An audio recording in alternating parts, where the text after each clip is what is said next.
Anne Sanson, auteure du livre Cuisiner les légumes oubliés du Québec. Ok, est-ce que vous êtes une auteure qui fait des livres de cuisine souvent? Est-ce que c'est votre premier livre? Est-ce que vous en avez déjà tout un tas derrière vous?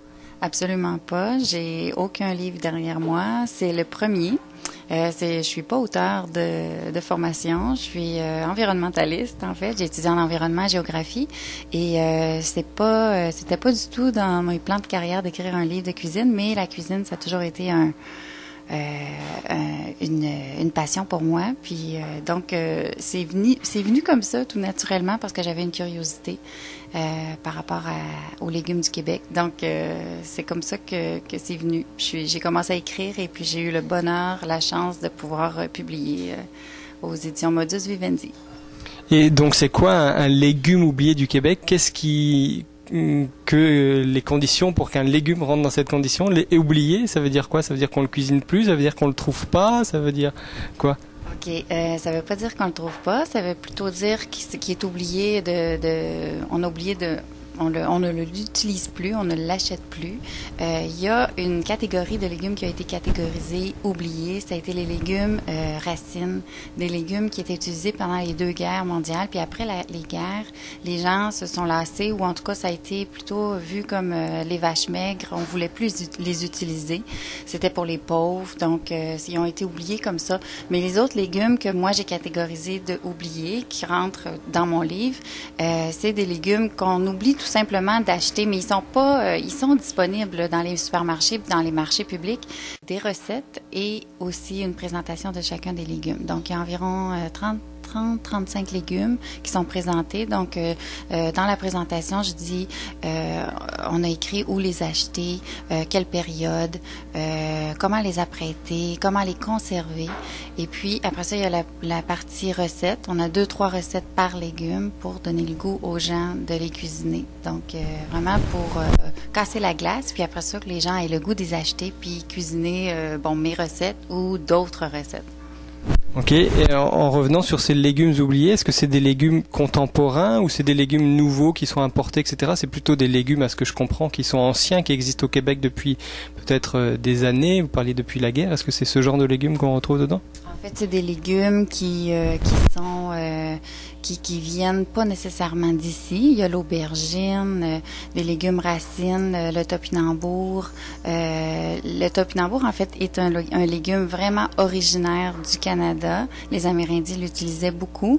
Mais les autres légumes, c'est des légumes qui peuvent pousser un peu partout, qui poussent entre autres au Québec. Donc, qui poussent bien ici. C'est les légumes du Québec que j'ai appelés pas nécessairement originaires du Québec, mais qui poussent ici. Ouais, c'est pas la papaye ou c'est pas des légumes comme ça quand? Non, c'est des légumes quand même qui poussent bien dans un climat québécois. Ok, alors comme ça, si je vous en demande de m'en citer quelques-uns, lesquels vous allez me citer, qui sont vraiment oubliés ou que vous avez vraiment, vous, peut-être même redécouvert?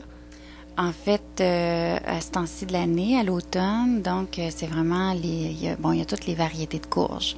J'ai inclus dans mon livre 8 variétés de courges, celles qui, selon moi, étaient les plus disponibles dans les supermarchés et marchés publics.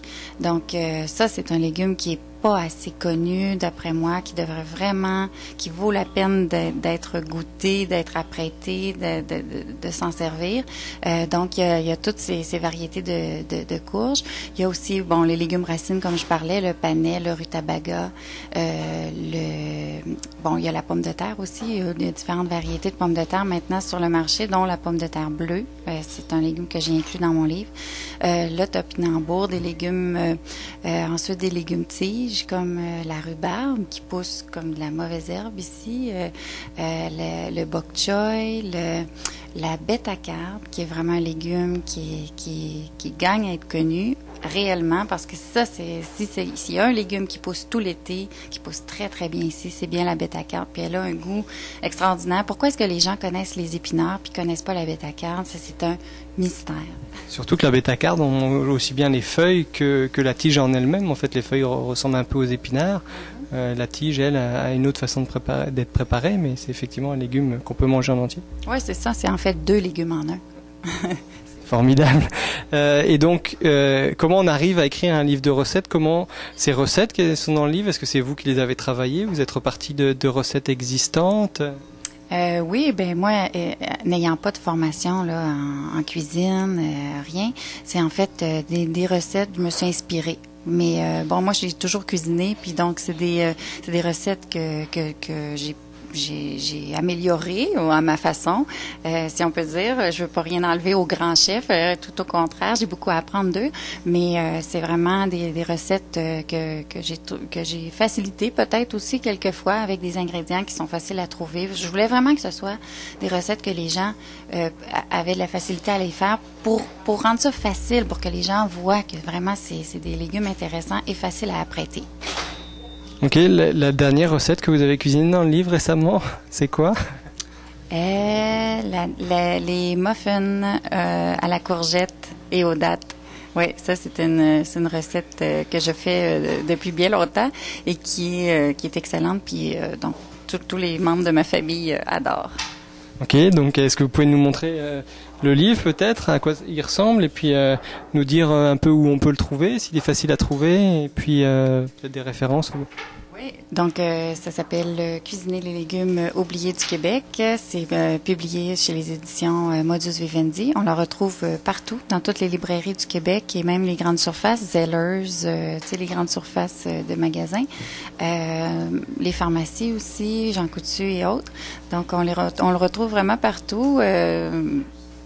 Vous pouvez nous dire où on est là, ou est-ce que vous nous avez emmené dans un endroit que vous connaissez? Oui, ben c'est un endroit à Verdun, donc tout près de chez moi.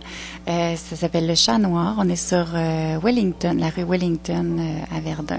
Donc c'est une place de thé. On peut déguster des thés qui viennent de partout. On n'a pas parlé du prix du livre. Est-ce qu'il y a un prix recommandé? À quel prix on doit le faire? Et puis c'est peut-être une bonne idée de cadeau aussi pour les fêtes. Oui, effectivement. Ben c'est ça, c'est un livre qui s'apporte bien, bon, qui est le fun à avoir chez soi, mais c'est un livre qui est le fun à donner aussi là, quand on est reçu à quelque part. Au lieu d'une bouteille de vin, ça peut être un livre.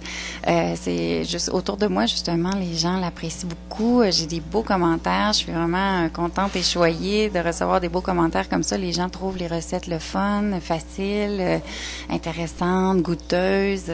Donc, c'est ça. Le prix, c'est 19,95 en librairie.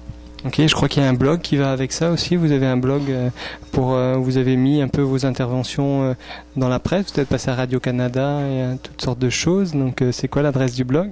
Oui, le blog, c'est www.legumesoubliés.com et légumes oubliés au pluriel.